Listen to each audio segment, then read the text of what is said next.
सभी को नमस्कार। एक बार फिर से आप सभी का इस चैनल पर स्वागत है। आज के इस लेक्चर में मैं बताने जा रहा हूँ यूपीएससी, बीपीएससी या किसी भी अदर स्टेट पीसीएस की अगर आप तैयारी करते हो तो न्यूज़पेपर जब पढ़ते हैं तो उसका जो कैसे शॉर्ट में नोट्स बनावे जो कि आपके पीटी, मेंस और इंटरव्यू के लिए यूजफुल हो जाए। और इस वीडियो को बनाने का एक पर्पस ये भी है कि लगातार जो है ना मैसेज या कॉल इस बात को लेके आता है कि कैसे न्यूज़पेपर का हैंड रिटन नोट्स बनाएं।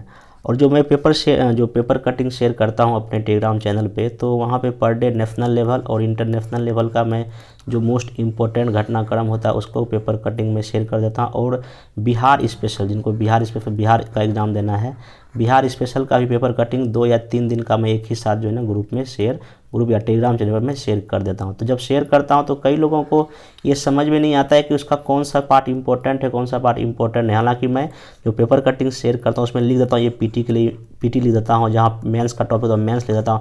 और मैं अब बाकायदा यहाँ मेंस का उसके ऊपर मैं क्वेश्चन भी बना देता हूँ कि ये जो है इससे ये क्वेश्चन पूछा जा सकता है। फिर भी बहुत लोगों को समझ में नहीं आता, तो उसी के लिए छोटा सा वीडियो है, थोड़ा छोटा ही वीडियो होगा, इसको आराम से देख लीजिए। सबसे पहले आइए आज का जो है पेपर जो कटिंग था उसका मैं पहले नोट्स बना के दिखाता हूं, तब आप कुछ और इसमें हम बात करेंगे जो कि आपके लिए बहुत इंपॉर्टेंट है। देखिए, सबसे पहले जब नोट्स मेकिंग की जब बात आती है तो क्या करें कि सबसे पहले सिलेबस अगर आप देखिएगा यूपीएससी बीपीएससी का, पीटी मेंस का, तो आपको पता चलेगा कि कुछ सेक्शन पॉलिटी का होता है, कुछ जो सुरक्षा का जुड़ा मुद्दा होता है, कुछ इकोनॉमिक्स का मुद्दा होता है, कुछ इंटरनेशनल रिलेशन का मुद्दा होता है, और बहुत सारी ऐसी घटनाक्रम जो national and international current affairs का होता है। कई सारी सरकार की योजनाएं, स्कीम होती है, तो इसी के इर्द गिर्द पीटी और मेंस में क्वेश्चन सब आता है। तो आप पहले क्या करें, नोट्स जब भी पेपर कटिंग का बनावें तो आप सबसे पहले एरिया डिसाइड कर लें। अच्छा, ये जो क्वेश्चन इस सब्जेक्ट का या इस पेपर का है, तो एक 5-6 उसका आप डिवीजन कर सकते हैं। तो जब भी कभी नोट्स बनाने का कोशिश करें मेंस का खास करके, तो आप अपने कॉपी को पढ़ लिखा, अच्छा ये पॉलिटी का टॉपिक, जैसे राज्यपाल का कोई विवाद आ गया या संसद का कोई मामला आ गया, तो ये सब कहीं ना कहीं जो है पॉलिटी का सेक्शन है। अगर कोई नक्सलवाद का मुद्दा आ गया, आतंकवाद का मुद्दा आ गया, तो ये कहीं ना कहीं सुरक्षा से जुड़ा हुआ इशू है। इकोनॉमिक्स में अगर कृषि को लेके, उद्योग को लेके, कुछ भी सेवा क्षेत्र को लेकर कोई खबर है, वो आपका इकोनॉमिक्स के लिए हो गया। आईआर जितना भी G20 है, ब्रिक्स जितना भी मीटिंग समिट सब चलते रहता है हर एक महीने या कभी ना कभी, तो वो आपके लिए इंटरनेशनल रिलेशन का घटनाक्रम हो गया। बाकी नेशनल लेवल में बहुत सारी घटनाएं चलते रहती है, तो ये सब ना आप पहले ना एक डिसाइड करो, अच्छा ये इस एरिया का है। तो उसको करने के बाद आप देखिए, मैं आज का ही पेपर लेता हूँ, जैसे कि आज का मैं आपको दिखाता हूँ। ये देखिए घटनाक्रम आज के पेपर में आया, और ये पेपर जो ना दैनिक जागरण है नेशनल लेवल का, ध्यान रखिएगा। दैनिक जागरण जो राष्ट्रीय संस्करण जो आता है उसी का ये है, और मैं अपने टेलीग्राम चैनल पर इसी का पेपर कटिंग शेयर करता हूँ। राष्ट्रीय संस्करण दैनिक जागरण, और इस दैनिक जागरण राष्ट्रीय संस्करण का खासियत ये है कि इसमें स्टेट लेवल का घटनाक्रम बहुत ही कम रहता है। आप बिहार का अगर कोई न्यूज़पेपर देखिएगा, उसमें आप देखिएगा हर एक जिला का, मतलब कि मधेपुरा, सहरसा, किशनगंज, कहाँ कहाँ हत्या, चोरी, डकैती, वो छोटे छोटे घटनाक्रम को भी शामिल करता है। लेकिन जो ये जो पेपर होता है इसमें सिर्फ नेशनल एंड इंटरनेशनल जो बहुत इंपॉर्टेंट रहता है उसी घटनाक्रम को शामिल करता है, जो कि आपके पीटी और मेंस के लिए बहुत ही इंपॉर्टेंट है।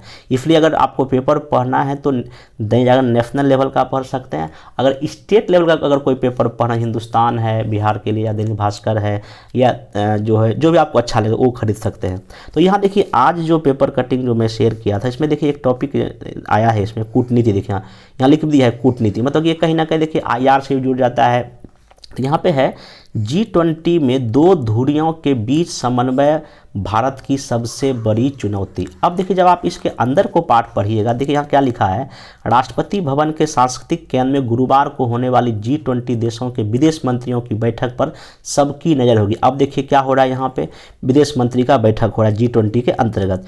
भारत की अगुवाई विदेश मंत्रियों की यह पहली बैठक है, और बैठक से पहले रूस, चीन, अमेरिका और दूसरे देशों की तरफ से कुछ के ऐसे बयान आए हैं, उससे साफ है कि 2 धुरी में बटे इन देशों के बीच सामंजस्य बिठाने के लिए भारतीय दल को जबरदस्त कूटनीतिक क्षमता दिखानी होगी। अब यहाँ पे आखिर ये धुरी में तो लोग क्यों बांटा, जब आगे जब पढ़िएगा, अभी तक जो संकेत हैं उससे लग रहा है कि जिस तरह से G20 के वित्त मंत्रियों की बैठक के बाद कोई एक ज्वाइंट बयान नहीं जारी किया जा सका था, उसी तरह गुरुवार को विदेश मंत्रियों की बैठक की समाप्ति के बाद भी कोई संयुक्त बयान जारी ना हो। अगर आप मेरा पेपर कटिंग फॉलो करते होंगे तो 2-3 दिन पहले जो बेंगलुरु में जो विदेश मंत्री का बैठक हुआ उसमें कोई पूरे सभी के द्वारा जो है ना एक कोई ज्वाइंट घोषणा पत्र जारी नहीं किया गया, जबकि नियम है कि जब भी कभी वित्त मंत्री का बैठक होता है तो एक पूरा घोषणा पत्र एक कंप्लीट सबके जो है ना सहमति से जारी किया जाए, और ये जारी नहीं होना कहीं ना कहीं एक तरह से इसकी असफलता को व्यक्त करता है। अगर आप कभी क्वेश्चन बीपीएससी में या यूपीएससी बीपीएससी मेंस में ये पूछ दे कि G20 के राह में क्या मतलब कि उसके राह में क्या रोड है या उसमें क्या कमियां हैं, तो आप यहाँ ये भी दिखा सकते हैं कि जो G20 के जो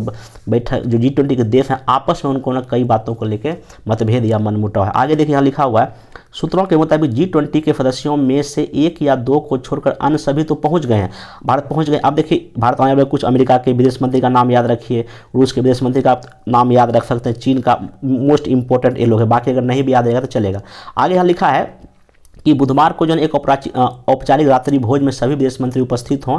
गत वर्ष बाली में रात्रि भोज में रूस के विदेश मंत्री सरगेई लावरोव का विरोध करते हुए G7 देशों के विदेश मंत्री ने हिस्सा नहीं लिया था। गुरुवार को मुख्य बैठक में 2 सत्र होंगे। पहले सत्र में बहुपक्षीय संस्थानों में खाद्य ऊर्जा सुरक्षा और विकास के लिए सहयोग विषय पर चर्चा होगी। दूसरे में आतंकवाद, वैश्विक स्तर पर प्रतिभाओं को तैयार करने और मानवीय मदद पर चर्चा होगी। अब देखिए 2 दिन बैठक होने वाला है और इसका देखिए यहाँ विषय आपको दिया गया है, इस विषय पर ध्यान रखिएगा। फिर देखिए यहाँ लिखा है अभी पेच यह फंसा है कि इन सत्रों के बाद संयुक्त बयान जारी होता है या नहीं। पिछले 2 दिनों के दौरान अमेरिका और दूसरे पश्चिमी देशों रूस व चीन के बीच लगातार कूटनीतिक स्तर पर तल्ख टिप्पणियों का आदान प्रदान किया गया है। बेंगलुरु में G20 के तहत वित्त मंत्रियों और केंद्रीय बैंक के गवर्नर की बैठक में जिस तरह से एक दूसरे पर आरोप प्रत्यारोप लगे उनसे माहौल खराब हो गया है। अब देखिए यहाँ पे आप अगर इस पूरे ये न्यूज़ को अगर पढ़िएगा पेपर कटिंग तो आपको पता चलेगा कि G20 के अंदर आखिर क्या मतभेद है। कहीं ना कहीं जो है ना ये लोग भी दो खेमों में बट गया है। एक तो जो पश्चिमी और अमेरिका देश जो है ना रूस और चीन पे कुछ ना कुछ आरोप प्रत्यारोप लगाते रहते हैं, जैसे कि रशिया को यूक्रेन को लेकर घेरते रहते हैं, चीन की विस्तारवादी नीति को लेकर घेरते रहते हैं। इससे रशिया और चीन के विदेश मंत्री या वहाँ की सरकार को ये चीज़ अच्छा नहीं लगता है, तो यहाँ कहीं ना कहीं मनमुटाव है। तो अब देखिए आप इसको कैसे कॉपी पर नोट डाउन करेंगे। हालांकि देखिए मैं पेपर कटिंग यहाँ क्वेश्चन भी बनाया हूं कि G20 समूह के सदस्य देशों के बीच अंतर्द्वंद इसकी सफलता में बाधक है।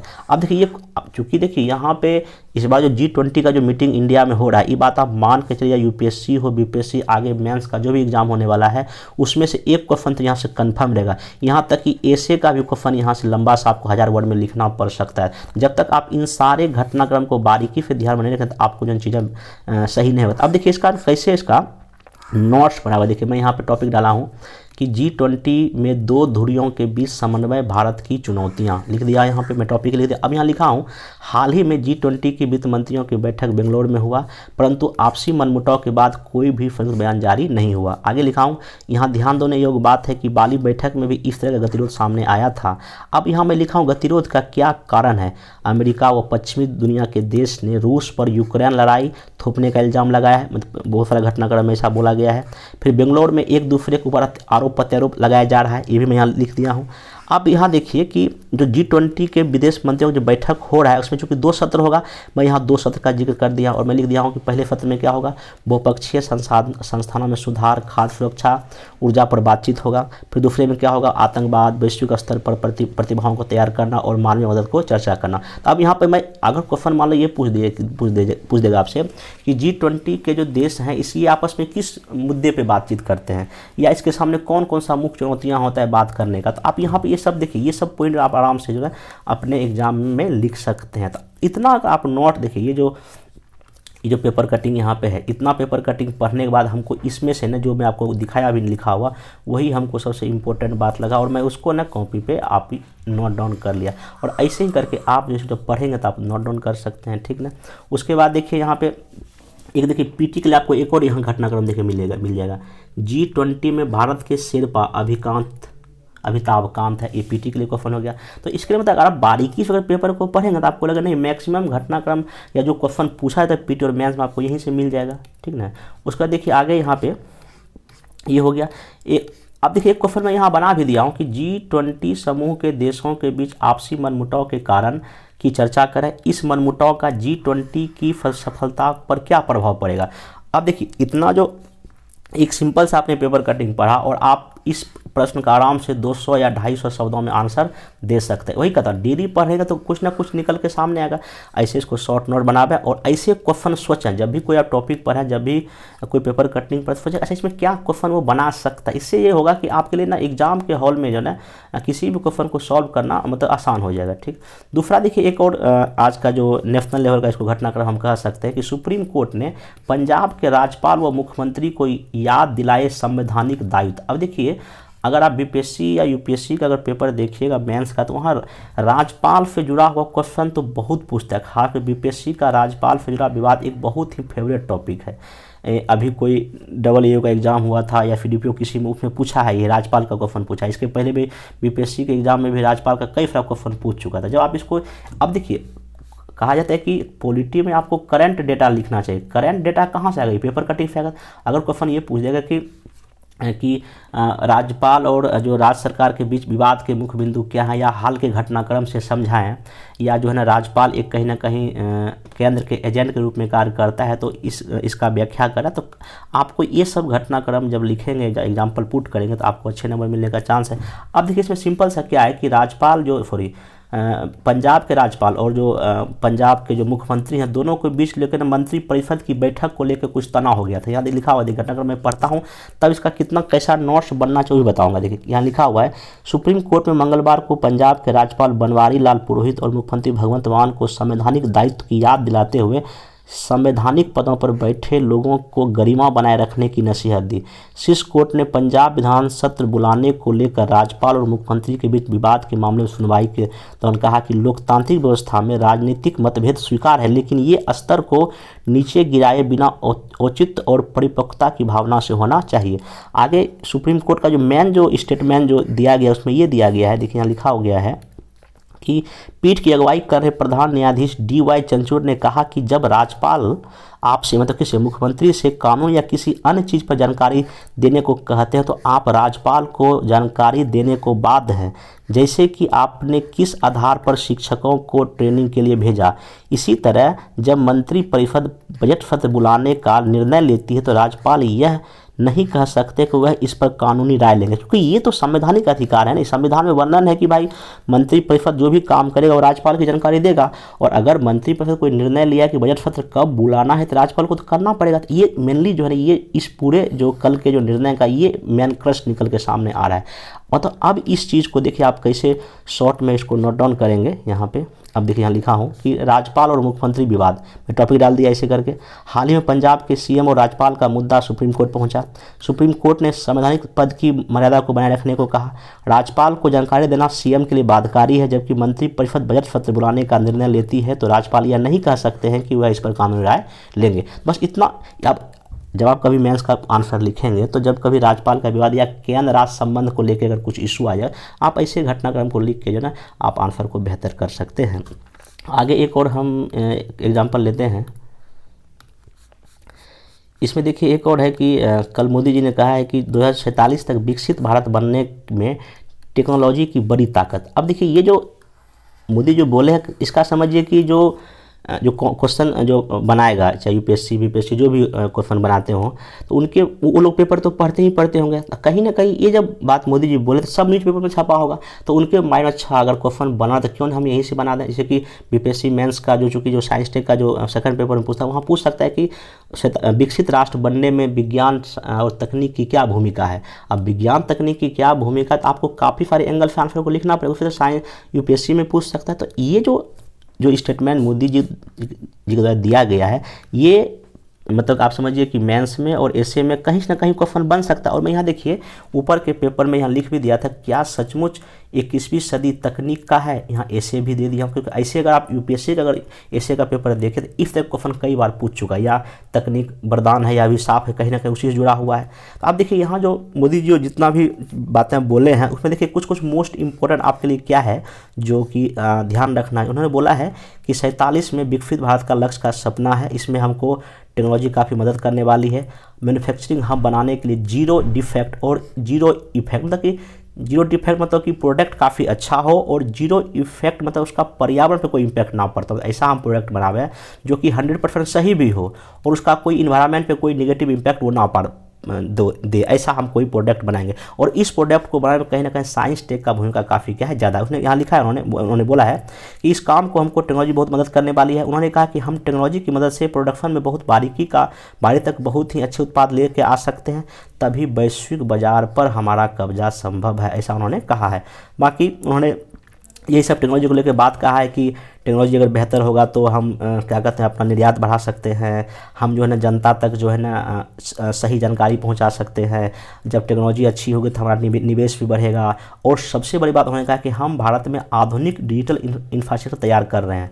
और सबसे एक उन्होंने अंतिम बात ये बोला है कि आज जैम मतलब क्या है, गवर्नमेंट ई मार्केट है, गवर्नमेंट ई मार्केट, शॉर्ट में जैम बोलते हैं उसको, पोर्टल ने दूर दराज के छोटे दुकानदार या रेहड़ी पटरी वाले को भी यह अवसर दिया है कि वे सरकार से सीधे अपना प्रोडक्ट बेच सकें।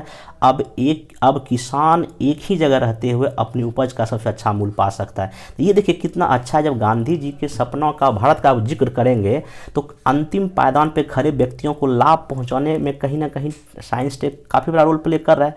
तो आप इसको एग्जाम्पल में लिख सकते हैं। अब देखिए इसको कैसे शॉर्ट में आप इसका नोट्स बनावें। तो मैं यहाँ पे यहाँ देखिए लिखा हूँ कि 2045 में विकसित भारत बनने में टेक्नोलॉजी की भूमिका। सिंपल मैं लिख दिया 1-2 पॉइंट की मैन्युफैक्चरिंग हब बनाने में यूज है, जीरो इफेक्ट में, फिर मानव जीवन को बेहतर करने में सरकार डिजिटल इंफ्रास्ट्रक्चर पर खर्च कर रही है, इसका फ़ायदा सबको मिलेगा। और एग्जांपल मैं लिख दिया हूँ जैम पोर्टल, छोटे दुकानदार वाले अपना प्रोडक्ट बेच सकते हैं। अब चूँकि देखिए जब मैं ये आर्टिकल पढ़ा तो मेरे मन में अपने आप एक ऐसे बन गया कि क्या सचमुच 21वीं सदी तकनीक का है। अब यहाँ ऐसे का मैं आपको बता भी दिया था लिख के। अब देखिए इसको अब जब भी कभी ऐसा ऐसे मैं वहाँ अपने पेपर पे लिख के दूँ तो आप सोचेगा अच्छा इसमें क्या क्या हो सकता है। देखिए कोई भी ऐसे में आपको अभी तत्काल क्या करना है, सोचेगा अच्छा इसमें भूमिका हमको क्या लिखना है। भूमिका लिखने के बाद आप ये सोचा अच्छा इसमें हमको कौन कौन से पार्ट कर कितने एंगल में इसको डायमेंशन ब्रेक करना पड़ेगा, आर्थिक, राजनीतिक, सामाजिक, सब में ब्रेक करके देखिए उसका क्या लाभ है, क्या उसका कुछ नुकसान भी साइंस टेक का है, तब जाके अंतिम आपको निष्कर्ष लिखने की ज़रूरत है। अब मैं यहाँ देखिए छोटा सा मैं भूमिका यहाँ लिख के लाया हूँ कि जब कोविड-19 जैसी वैश्विक महामारी ने पूरी दुनिया को अपनी चपेट में ले रखा था तो भारत सरकार द्वारा कोविन ऐप या बिहार सरकार द्वारा संजीवनी ऐप के माध्यम से किसी की जान बचाई जा रही थी। तो ऐसा लग रहा है कि सभी तरह की कठिनाई में तकनीक का इस्तेमाल ही अब मात्र एक रास्ता है, मतलब ऐसा मैं यहाँ कहने की कोशिश कर रहा हूँ बचा है। लेकिन दूसरी घटना एक रोबोट ने ही मजदूर को मार दिया। दूसरी घटना है कि एक रोबोट ने ही मजदूर को मार दिया, हमें यह सोचने पर मजबूर करती है कि क्या सचमुच 21वीं सदी तकनीक का है या हमें संभल कर चलने की आवश्यकता है। तो ये आप ऐसा एक भूमिका जो है ना अपने मन से गढ़ सकते हैं और इसी के आधार पे अब आप बतावे कि साइंस टेक का हमारे लिए क्या यूज है, क्या सच में ये 21वीं सदी का तकनीक है, आर्थिक, सामाजिक, राजनीतिक, महिला सशक्तिकरण, कृषि समस्या, जो बेरोजगारी की समस्या, देश की जीडीपी को बढ़ाने में कितना कहाँ साइंस टेक का यूज कर सकते हैं, क्या इसका नेगेटिव इम्पैक्ट है या हमको बीच का रास्ता अपनाना चाहिए। इन सब बातों को जिक्र करके तब इस एसे को आप क्या कर सकते हैं, लिख सकते हैं। अब देखिए संयोग से ही आज के पेपर में ही एक सेल फोन के जनक कूपर मतलब कि मोबाइल फ़ोन के जनक मार्टिन कूपर जी का एक कथन आया है, स्टेटमेंट आया कि उन्होंने कहा है कि सेल फोन के जनक कूपर को नई तकनीक से उम्मीद है पर इसके दुष्परिणाम से वो क्या है, चिंतित हैं। क्योंकि ये खुद सेल फोन के आविष्कारक हैं और ये खुद ये स्टेटमेंट अगर दे रहे हैं इसका मतलब कि कुछ ना कुछ इनके बात में दम है। और देखिए इस पूरे अगर जो आप इस आर्टिकल को मतलब इस न्यूज़ को पढ़िएगा तो उनका सबसे जो मेन जो इस पूरे में जो इम्पोर्टेंट आपके लिए वो है, देखिए उन्होंने कहा है, कूपर कहते हैं कि मेरी सबसे नकारात्मक राय यह है कि हमारे पास अब कोई गोपनीयता नहीं है क्योंकि हमारे बारे में सब कुछ अब कहीं ना कहीं दर्ज हो चुका है और किसी ऐसे व्यक्ति के लिए सुलभ है जिसके पास इसे प्राप्त करने की इच्छा बहुत ही तीव्र है। देखिए अब कितना मतलब कि साइंस टेक का या संचार तकनीक का क्या निगेटिव इम्पैक्ट हो सकता है, इनके इस 3-4 लाइन से हमको इजीली समझ में आ रहा है। अगर आप इन्हीं का अगर कथन सेम टू सेम भूमिका में या किसी बॉडी पार्ट में या कहीं निष्कर्ष अगर पुट करेंगे तो मेरे ख्याल से आपका इससे थोड़ा सा दमदार औरों से हो जाएगा। बाकी उन्होंने और भी बात कहा है कि स्मार्टफोन से बचना चाहिए या 5 साल से कम उम्र के बच्चे के लिए अलग से व्यवस्था होनी चाहिए। कुछ उन्होंने सुझाव भी दिया है, आप इनके सुझाव को भी जो है ना अपने ऐसे या अगर कहीं मेंस का अगर आप आंसर लिख सकते हैं तो इसको आप आराम से इजीली पुट कर सकते हैं। तो आप इसको इस छोटे से पेपर मतलब कि इनके कहे गए कथन को आपको इस तरह से अपने पेपर में लिखना चाहिए। मैं लिख दिया हूँ कि वही कि मोबाइल फ़ोन के जनक का कथन है कि मेरी सबसे नकारात्मक राय वही। तो ये आप अपना नोट डाउन यहाँ पे कर सकते हैं। और मैं यहाँ ये भी लिखा हूँ, हालांकि वे आशावादी है कि मोबाइल प्रौद्योगिकी की प्रगति मानव जीवन को सुगम बना सकती है, लेकिन स्मार्टफोन से गोपनीयता भंग होने और युवाओं के लिए संभावित जोखिम से भी वो चिंतित हैं। ठीक ना, ये कर सकते हैं। उसके बाद देखिए और एक दो एग्जाम्पल लेके चेक करता हूँ ताकि समझ में आ जाए। एक और देखिए आज का घटनाक्रम है, विकास का विचार है ऐसा कुछ। इसमें कहा गया है पॉलिसी ऑफ सेचुरेशन, मतलब कि अंतिम छोर पर बैठे व्यक्ति तक पहुंचने की नीति। ये खुद मोदी जी के द्वारा ऐसा कुछ वर्ड का जिक्र किया गया है। तो अब आप सिंपल जब भी इसको पढ़ें तो आप ये ध्यान में रखें कि अभी भारत सरकार की वो कौन सी ऐसी योजनाएं हैं जो कि अंतिम पायदान पे खड़े व्यक्तियों के लिए बिना किसी भेदभाव के, बिना किसी रुकावट के है। यहाँ देखिए सबसे पहले इस न्यूज में ये बता दिया है कि सेचुरेशन से क्या तात्पर्य, इस नीति का क्या तात्पर्य। इस नीति का सिंपल सा तात्पर्य यही है कि बिना किसी रुकावट, बिना किसी भेदभाव विकास या योजनाओं का लाभ जो अंतिम व्यक्ति तक पहुँचे, क्योंकि गांधी जी के सपनों का तो यही भारत है। तो मैं देखिए यहाँ पे पेपर में यहाँ लिख भी दिया था गांधी के सपनों का भारत के अनुरूप कहीं ना कहीं ये जो है ना पॉलिसी ऑफ सेचुरेशन है। और इसके तहत कौन कौन सा जो है ना सरकार योजनाएं चला रही है, यहाँ पे देखिए योजनाओं का जिक्र है। पीएम आवास, ग्राम सड़क योजना, जल जीवन, उत्तर पूर्व संपर्क, broadband connection, Jan Dhan, infra, Ayushman, ये सब स्कीम कहीं ना कहीं जो है ना ग्रामीण भारत के लिए या और भी जो समस्याएं देश की है उसके लिए, और ये मेनली है कि अंतिम व्यक्ति तक लाभ पहुंचे, ये इसमें मेन पर्पस है। अब इस घटनाक्रम का ये जो न्यूज़ है आप इसको कहीं यूज कर सकते हैं, चाहे मेंस का लिखा है या एसे का लिखा है, तो आपका जो है कंटेंट अच्छा रहेगा। तो इसको भी आप नोट डाउन कर सकते हैं। अब इसको देखिए कैसे नोट डाउन कैसे करेंगे, मैं आपको ये भी एक बताता हूँ इसको क्या लिखना है इसमें। एक मिनट, यहाँ देखिए मैं लिखा हूँ policy of saturation, that means कि अंतिम छोर पर बैठे व्यक्ति की पहुंच नीति में बॉक्स बना दिया हूँ। अब यहाँ लिखा हूँ सरकारी योजनाओं का लाभ अंतिम व्यक्ति तक पहुंचाने का इसमें मेन पर्पस होता है। ये गांधी जी के सपनों के कहीं ना कहीं अनुकूल है। प्रमुख योजना का मैं नाम लिख दिया हूँ। अब यहाँ देखिए मैं अपने मन से कुछ एक्स्ट्रा जो है ना यहाँ पर लिख दिया हूँ कि राह में क्या है बाधाएँ। ऑब्वियस सी बात है किसी भी योजना भ्रष्टाचार तो देश में है ही, फिर तकनीकी समस्या है, और सबसे बड़े फंड की कमी है। किसी भी योजनाओं को चलाने के लिए फंड की आवश्यकता होती है, लेकिन फंड की कमी थी, ये जो है ना इसमें प्रमुख समस्या, इसको भी मैं दिखाने का इसमें कोशिश किया हूँ।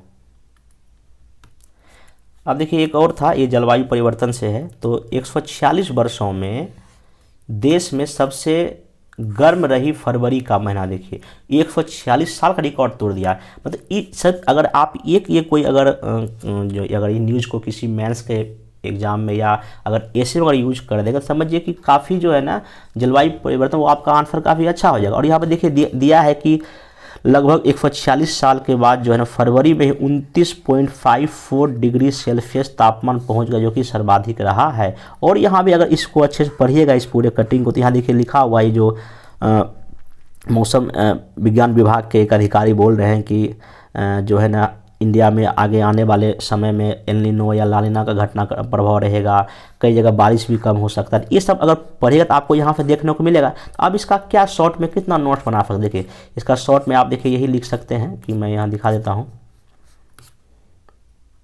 यहाँ देखिए मैं लिख दिया ग्लोबल। अब चूँकि ये जो ग्लोबल वार्मिंग या जो जलवायु परिवर्तन या जो भी इसका न्यूज आएगा, ये तो समझिए पेपर में हर एक दिन कुछ ना कुछ आता रहता है। तो अब आप क्या करें, अपने कॉपी में जो यहाँ नोट्स जहाँ बनाएगा तो वहाँ पे ग्लोबल वार्मिंग या क्लाइमेट चेंज लिख दें। अब जो घटनाक्रम सब इसी में एक साथ लिखेंगे और बार बार रिवाइज करते रहेंगे। तो ये लिखा हूँ 2023 में सबसे अधिक गर्मी रहा, 146 का रिकॉर्ड तोड़ दिया।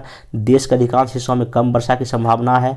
ला नीना का प्रभाव या एल नीनो का प्रभाव पड़ने का चांस है। मतलब ये जो चीज़ें मैं वहाँ पे लेके लिख दिया हूँ। आज ही के पेपर में एक और टर्म आया है FTA। अब देखिए ये FTA जो है, अब क्वेश्चन पीटी में पूछ सकता है, अभी तक भारत ने कितने देशों का, अभी हाल में FTA साइन किया था, अभी UAE और ऑस्ट्रेलिया के साथ कर चुका है, अब अभी हाल फिलहाल में यूरोपीय यूनियन से बातचीत चल रहा है उससे FTA साइन करने का। अब देखिए ये क्वेश्चन मेंस का है, पीटी में तो पूछेगा ही पूछेगा, आपसे मेंस में भी पूछेगा, अगर BPSC में एक बार ये क्वेश्चन पूछ चुका है ऑलरेडी FTA के बारे में।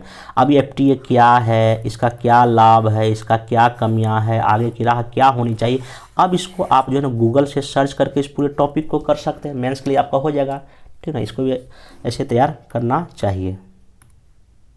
ये तो पीटी और मेंस दोनों हो गया। अब कुछ कुछ ऐसा खबर होता है पेपर में जो सिर्फ और सिर्फ पीटी में ही पूछ सकता है, हालांकि पूछने को मेंस में भी पूछ सकता है, लेकिन पीटी के लिए ज़्यादा इंपॉर्टेंट। जैसे कि यहाँ लिखा हुआ है, चंद्रयान-3 अभियान के लिए क्रायोनिक इंजन का सफल परीक्षण। अगर आप इस कटिंग को पेपर करने को पढ़िएगा तो एक लाइन इंपॉर्टेंट आपके लिए इसमें सिंपल यही है कि चंद्र-3 अभियान के लिए प्रेक्षण यान CE मतलब क्रायोनिक इंजन 20 इंजन का सफलतापूर्वक टेस्टिंग कर लिया गया है। इसरो के अधिकारी साहब बताया है कि तमिलनाडु के महेंद्रगिरी में इसरो प्रोपल्शन कॉम्प्लेक्स में ऐसा टेस्टिंग किया गया है। अब क्वेश्चन अगर पूछ देगा कि CE-20 का सफल परीक्षण कहाँ किया गया, तो आप देखिए तमिलनाडु के महेंद्रगिरी में किया गया और ये संस्थान का यहाँ नाम भी दिया गया है। तो ये तो पीटी में पूछेगा ही पूछेगा। और क्वेश्चन ये BPSC पूछता है इसरो को लेकर, पूछता है इसरो की अगली उड़ान क्या है, या इसरो मतलब के सामने जो है ना प्रमुख अभी योजनाएं कौन कौन सी, तो आप इसको भी उसमें जिक्र कर सकते हैं। एक और देखिए यहाँ पे पीटी के लिए, हाँ ये अभी 2022 के लिए सर्वश्रेष्ठ जो फुटबॉल खिलाड़ी घोषणा किया गया, लियोन मेसी का पुरुष में, महिला में देखिए किया गया, किसी को गोलकीपर किया गया है। तो ये जो है आपके लिए पीटी के लिए हो गया। अभी खाली घटनाक्रम देखिए, फिर मैं आपको इसमेमें बताएं इसको कैसे लिखना था। फिर देखिए एक और है, अमेरिका ने बिकिनी द्वीप पर हाइड्रोजन बम का क्या किया था, टेस्टिंग कब किया था, 1954 में किया था। तो ये देखिए पीटी का है। तो आप इसको कैसे शॉर्ट में नोट करेंगे, तो आप यहाँ देखिए पीटी का टॉपिक डाल सकते हैं ऐसे करके अलग से। चंद्रयान-3 का देखिए वही चीज़ मैं लिख दिया हूँ। फिर इसमें एक और था खबर कि मोरारजी देसाई हमारे देश के पहले प्रथम गैर कांग्रेसी प्रधानमंत्री थे। अगर आप बिहार का क्वेश्चन देखिएगा, बिहार ने एक बार पूछा था बिहार में प्रथम गैर कांग्रेसी प्रधानमंत्री कौन, बिहार के लिए, तो भारत के लिए पूछ सकता है पीटी में। फिर भारत को स्पेन के बार्सिलोना में GSMA मोबाइल वर्ल्ड कांग्रेस के गवर्नमेंट लीडरशिप अवार्ड मिला है। अब ये क्वेश्चन पीटी के लिए इंपॉर्टेंट हो गया। फिर फीफा वर्ल्ड कप में पुरुष खिलाड़ी लियोन मेसी बना, ये लिख दिए। 1954 में USA ने बिकिनी द्वीप पर जो है ना हाइड्रोजन बम का क्या किया था, टेस्टिंग किया था। अब देखिए ये जितना भी यहाँ करंट अफेयर लिखाया गया, क्या लग रहा है कि ये सब कहीं ना कहीं पूछने वाला ही तो है। तो ऐसे करके आप पेपर कटिंग का यूज कर सकते हैं, उसका शॉर्ट में नोट बना सकते हैं। अब लास्ट में से देख लीजिए कि जैसे कि कैसे हम डिसाइड करें कि कौन सा पीटी के लिए खबर है, कौन सा मेंस के लिए। देखिए इसके लिए आप क्या करें कि प्रीवियस ईयर क्वेश्चन बैंक जरूर देखें। प्रीवियस ईयर क्वेश्चन बैंक जब देखिएगा, और साथ ही साथ देखिए UPSC का या जिसकी आप तैयारी करते हो, BPSC की तैयारी करते हो, आप सिलेबस देखिए कि पेपर फर्स्ट में करंट अफेयर्स है, वहाँ से क्वेश्चन कैसा पूछा जा रहा है। पेपर 2 में पॉलिटी से, इकोनॉमिक्स के, साइंस टेक्स्ट से कैसा क्वेश्चन पूछा जा रहा है, कौन सा टॉपिक करंट अफेयर जुड़ा रहता है। या आप इस तरह UPSC में आप पेपर फर्स्ट में देखिएगा जो इंडियन सोसाइटी का एक सेक्शन आता है वो करंट अफेयर जुड़ा रहता है। पेपर 2 में जो पॉलिटी IR पूरा कहीं ना कहीं करंट अफेयर से लिंक रहता है। पेपर थर्ड जो होता है UPSC में इकोनॉमिक्स, साइंस, टेक और सिक्योरिटी भी करंट से जुड़ा रहता है। और पेपर थर्ड तो हालांकि इथिक्स है, तो उसमें भी कुछ कुछ घटनाक्रम आप जो है ना उसमें शामिल कर सकते हैं पेपर से भी। अब UPSC इस बार जो 2022 हुआ था उसमें देखिए कुछ क्वेश्चन करंट अफेयर से पूछा था, और ये पेपर कटिंग में ग्रुप में भी अपने टेलीग्राम पे भी शेयर किया। जैसे कि I2U2 समूह वैश्विक राजनीति में भारत की स्थिति को किस प्रकार फायदा पहुंचाएगा, रूपांतरित करेगा। फिर स्वच्छ ऊर्जा से आपके आज की ज़रूरत है। भू राजनीति के संदर्भ में विभिन्न अंतर्राष्ट्रीय मंचों पर जलवायु परिवर्तन की दिशा में भारत की बदलती नीति का संक्षेप में वर्णन कीजिए। देखिए अभी कोप का बैठक हुआ था, मोदी जी गए थे वहाँ, पंचामृत दिया था कुछ दिन पहले अपना घोषणा पत्र। कहीं ना कहीं वो हमारी क्या है, जलवायु परिवर्तन के प्रति हमारी नीति को दिखाता है। तो ये कहाँ मिलेगा आपको, ये पेपर में ही चीज़ें मिलेगा। फिर बिमस्टेक वर्सेस सार्क क्वेश्चन पूछा था, तो ये सब आपको पेपर में घटनाक्रम आर्टिकल आते रहता है। फिर भारत श्रीलंका, पता ना जाने कितना आर्टिकल, कितना खबर आया था पेपर में कि भारत श्रीलंका का वर्षों पुराना मित्र है। पूर्ववर्ती कथन के आलोक में श्रीलंका के वर्तमान संकट में भारत की भूमिका का वर्णन कर। अब भारत की भूमिका आर्थिक में मतलब की सहायता प्रदान किया गया था, ये सब पेपर में था। तो आप जब तक प्रीवियस क्वेश्चन नहीं देखें आपको ये पता नहीं चले कौन सा खबर मेरे लिए इंपॉर्टेंट, इसलिए प्रीवियस पेपर जरूर देखना चाहिए। फिर एक डीबीटी, ये पूरा का पूरा आप फिर 1-2 महीना पहले मतलब 1-2 महीना पहले मतलब 5 महीना पहले एक आर्टिकल पूरा इसी पर आया था अच्छे से, डीबीटी क्या है, इसका क्या फ़ायदा है, वर्तमान में कितने कितने मंत्रालय ने इसको लागू कर दिया है, कितना सरकार को इस योजना को लागू करने से बचत हुआ, वो सब उसमें काफ़ी अच्छे से एक आर्टिकल में दिया हुआ था। ये पूरा समय वहीं से क्वेश्चन पूछ दिया है, मतलब मेरे ख्याल से उस आर्टिकल को पढ़ने का मतलब है कि इस आंसर को बहुत ही अच्छे से आपको लिखना। फिर पीडीएस की क्या प्रमुख चुनौतियां हैं, इसके को कैसे प्रभावी बनाया जा सकता है, इसके बारे में आर्टिकल हर एक महीने में कभी ना कभी आपको देखने को मिल जाएगा। ग्लोबल वार्मिंग क्या है, उसके बाद जो है ना आपका इसका क्या प्रभाव है, ये क्वेश्चन भी हमेशा कहीं ना कहीं न्यूज़पेपर में दिखाया आपको, न्यूज़पेपर में पढ़ जाएगा। फिर उसके बाद एक और ये जो है हाँ साइबर सुरक्षा क्या है, क्वेश्चन इस बार पूछा गया है, साइबर सुरक्षा क्या है, साइबर सुरक्षा क्या है, भारत में इसकी क्या व्यवस्था है, इसकी क्या कमियां हैं, ये यूपीएससी का क्वेश्चन है। फिर नक्सलवाद से क्वेश्चन पूछा, नक्सलवाद का भी कहीं ना कहीं आर्टिकल सब जो है ना आता रहता है न्यूज़पेपर में। तो अगर आप यूपीएससी का पेपर देखिएगा पेपर का, तो वो कहीं ना कहीं करंट अफेयर जो आ रहा था। अब आइए 67वें मेंस में कुछ क्वेश्चन जो पूछा था इस बार मेंस का में, उसमें देखिए पूछा था अग्निपथ विकास या विनाश की ओर पथ है, मतलब अग्निपथ योजना सरकार ने चलाई है सैनिक में भर्ती के लिए, वो क्या है, विनाश की ओर है कि विकास की ओर है। और इस पर कई सारा आर्टिकल जो है ना मेरे ख्याल से जब मेंस की एग्जाम हुआ था उसके पहले लगभग इसमें 8-10 आर्टिकल आया था, जो मैं अपने टेलीग्राम चैनल पर भी शेयर किया था, आपको फन यहीं पूछ दिया है वो। फिर एक राष्ट्र एक निर्वाचन की अवधारणा का ना जाने कितने आर्टिकल इसमें आते रहता है पेपर में। फिर रूस यूक्रेन विवाद का क्या कारण था, इसका भी आर्टिकल आपको देखने को मिल गया था पहले ही। एक और क्वेश्चन पूछा discuss the problem of central state reform, मतलब केंद्र राज्य संबंध में क्या समस्या है, इसका भी आर्टिकल जो है ना कई बार जो है ना मैं अपने टेलीग्राम चैनल पर शेयर किया हूँ। फिर न्यायिक रिव्यू है या न्यायिक समीक्षा, ये भी क्वेश्चन आते रहता है। फिर नीति आयोग का हेल्थ इंडेक्स जारी किया गया था 2019-20 में, ये भी आया था पेपर में। फिर खाद्य सुरक्षा से जुड़ा हुआ पूछा, ये भी पेपर कटिंग का है। और राज्यपाल विवाद अभी आपको भी दिखाई दिया, इसका क्या शक्तियाँ, तो कहने का मतलब ओवरऑल यही है कि अगर आप प्रीवियस पेपर को देखिएगा और क्वेश्चन को देखें तो पता चलेगा कि लगभग 50 से 60% सिलेबस जो है न्यूज़पेपर से आप आराम से कवर कर सकते हैं। लेकिन इसमें आपको पर डे कम से कम 1 से लेकर 1.5 घंटा देना पड़ेगा। और 1 से 1.5 घंटे देने का मतलब आप ये विश्वास करें कि आपका पीटी और मेंस का तैयारी जो है बहुत ही मुकम्मल तरीके से आगे बढ़ रहा है। नहीं तो बस देखिए, हालांकि कई लोग मैगजीन पढ़ते हैं, ठीक है मैगजीन भी पढ़ना चाहिए, लेकिन क्या है अगर आप पर डे 1-1.5 घंटा देंगे, एक तो करंट की घटनाओं से अपडेट रहेंगे और आपके पास नॉलेज भी बढ़ेगा। और सबसे बड़ी बात है करंट डेटा का आप आंसर लिखेंगे जो आपका औरों से अलग होगा। तो यही मेरा पूरा का पूरा लेक्चर का पर्पस था कि कैसे नोट्स बनावें। पहले आप प्रीवियस देख सकते हैं, फिर आप अलग अलग सेक्शन को कॉपी लीजिए, अलग अलग पॉलिटिकल बनाइए, सेक्शन बनाइए, उसमें इसका बनाइए, इकोनॉमी का बनाइए, आईआर का बनाइए, सब सेक्शन अलग अलग बना लीजिए। और उसमें जो जो घटना अगर उस टॉपिक से आवे तो उसको आप एक ही जगह लिखें।